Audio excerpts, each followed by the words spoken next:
Hello dear listeners. Welcome to your channel. This is the summary of the Sabbath School Lesson 7 for the third quarter of the year 2025. This quarter lesson was prepared by Yuri Moskala, professor of Old Testament exegesis and theology at Andrews University. Please don't forget to subscribe and hit the thumbs up icon to support our mission of teaching the Bible around the world. The title of this lesson, The Bread and Water of Life. The memory text is found in the book of Exodus chapter 16 verse 28 to 30. And the Lord said to Moses, "How long do you refuse to keep my commandments and my laws? For the Lord has given you the Sabbath. Therefore he gives you on the 6th day bread for 2 days. Let every man remain in his place, let no man go out of his place on the 7th day." So the people rested on the 7th day. At the end of this lesson, you will hear the song related to this verse. Dear listeners, after their miraculous deliverance from Egypt, the Israelites began a long, uncertain journey toward the Promised Land. This trek was more than just a physical trip. It was a school of faith. God intended to teach them discipline, trust, self-control, sacrifice, and obedience. Moses served as their visible leader, but their ultimate guide was the Lord Himself. Their success depended on unity, cooperation, and a willingness to follow God's direction step by step. Sadly, they often failed these lessons just as many of us do today. Sunday lesson. Bitter waters, the first test. In biblical narratives, different roles are played by different characters, good or bad, and we need to pay close attention to plots, places, timing, and villains. However, the most important point in a storyline is usually the solution and the lessons learned. It's no different in these accounts. 3 days after crossing the Red Sea, the people desperately needed water. They found some at Marah, but it was bitter and undrinkable. Immediately, faith collapsed into grumbling. God, in mercy, instructed Moses to throw a piece of wood into the water, and it became sweet. This miracle reminded them that God could turn hardship into blessing. The lesson was clear: wait for God's timing and trust His power. Yet, despite their complaints, God promised to protect them from the diseases that struck Egypt, if they remained faithful. Monday lesson. Quail and manna. The test of appetite. Unfortunately, there is a repetitive pattern of rebellion in these pilgrimage stories. The people were notoriously forgetful that the mighty hand of God had helped them in the past and that He had provided solutions to their problems. They let their present problems blind them to their ultimate goal and their promised wonderful future. It's a common problem even among God's people today as well. Soon after, food became the next crisis. The people complained again, forgetting how God had already provided. God answered with quail in the evening and manna in the morning, a miraculous bread from heaven that would feed them for the next 40 years. The manna came with built-in Sabbath lessons. Daily provision for 6 days. A double portion on the 6th day. Preservation of the 6th day's manna for the Sabbath. No manna falling on Sabbath. These weekly miracles taught that God was their provider and that the Sabbath was a gift to be honored. But like in Eden, appetite became a spiritual battleground, reminding us that even good gifts can be abused if our desires overrule obedience. Tuesday lesson. Water from the rock. Testing God's presence. In Exodus chapter 17 verse 1 to 7 we read that at Rephidim, thirst again led to quarrels and accusations against Moses and ultimately, against God. The place was named Massah, that means testing, and Meribah, which means quarreling, to mark their unbelief. Yet God, through Moses, brought water from a rock.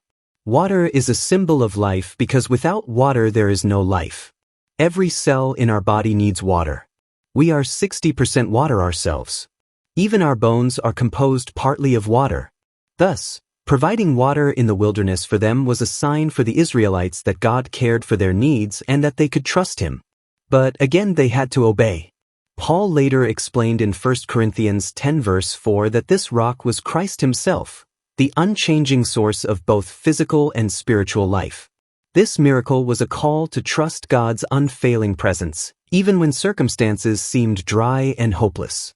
What are some things that, right now, you need to trust God with? How can you learn to submit to His will and wait for Him to act in His time? Why is this not always so easy to do? Wednesday lesson. Jethro's visit, wisdom from an outsider. In Exodus 18 verse 1 to 27 we found a story about Jethro and Moses. Moses was visited by Jethro, his father-in-law, who is also called Reuel. Jethro brought with him Moses' wife, Zipporah, and 2 sons, Gershom and Eleazar. When Moses heard that they were coming, he went out to welcome them. Moses' father-in-law, Jethro, arrived bringing Moses' wife and sons. Hearing the full story of God's deliverance, Jethro praised the Lord as greater than all gods. His response shows how God's work among his people can be a witness to outsiders. But Jethro also offered Moses wise leadership advice: delegate responsibility to capable, God-fearing, trustworthy men who hate dishonest gain. Moses humbly accepted the counsel, lightening his load and improving the nation's governance. This moment teaches the value of humility and openness to wisdom, even from those outside our own circle. Moses could have just brushed off the old man and told him to mind his own business. He didn't. What important lessons can we learn from his willingness to listen to this person who wasn't even a Hebrew? Thursday lesson: the bread and water of life.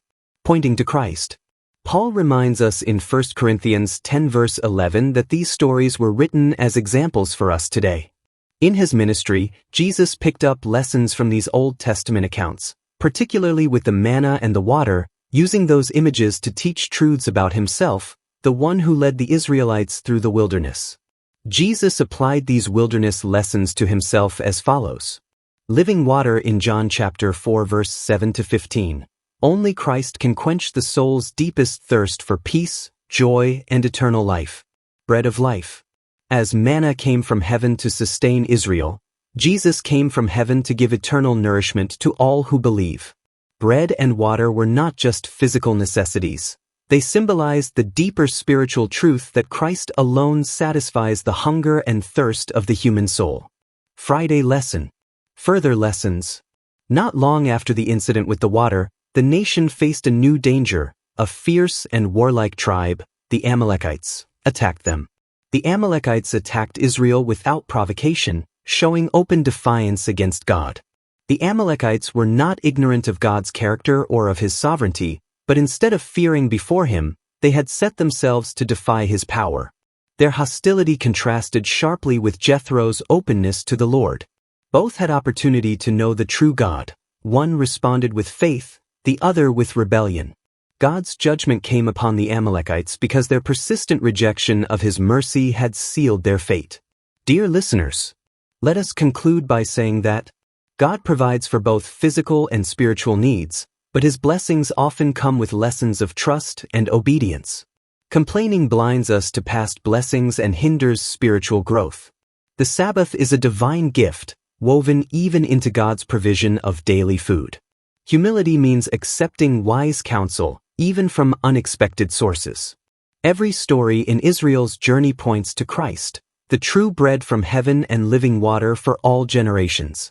God bless you. And the Lord said to Moses, how dare you refuse to keep my commandments and my laws? See, for the Lord has given you the Sabbath. Therefore he gives you on the sixth day bread for 2 days.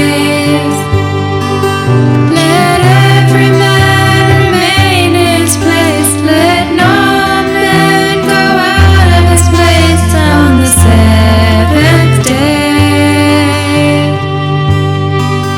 So the people rested on the seventh day.